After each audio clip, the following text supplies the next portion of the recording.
What's up bro? Good morning. Andito natin kliyente. Tagililo naman, miag-aw. Shout out sa girlfriend ko na pinayagan akong galit. Alright mga bro, unang upload pala natin ito ng tato content dito sa YouTube. Sana suportahan nyo ako dito. Alright, let's go! So ayun nga mga bro, no, ang kliyente natin ngayon ay isa na namang Ilonggo at taga Miag-aw. Ang position niya sa barko ay oiler or sa makina. Dito, nag-sit up lang tayo ng ating gamit para i-ready sa mahababang session.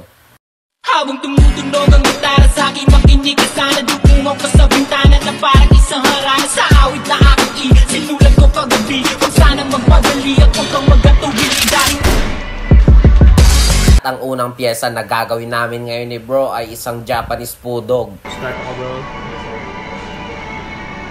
Itong si bro nag-inquire sa atin, nagpabook at nagbayad agad ng full payment. Kaya naisingit natin siya sa earliest available slot. At ang tibay nga ni bro, lupit. Tinutulugan lang tayo sa ating tato session.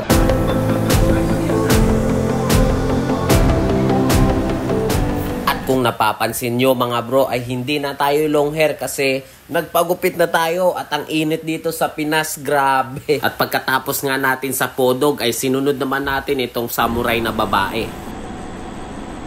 Matagal-tagal nga natin ginawa to kasi napakaliit at grabe ang mga detalye. At dito nga ay madaling araw na at nag-i-start pa lang kami sa background. At si bro ay tulog na naman, parang hindi nakaramdam ng sakit.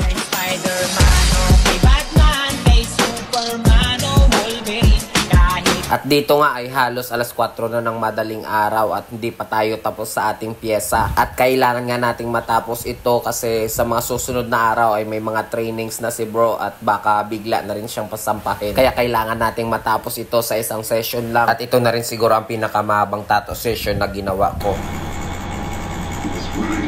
At dito ay tulog na naman si bro. Sana all nakakatulog. Kaya wala rin siyang kamalay-malay sa mga kalukuhan na ating ginagawa. Alright.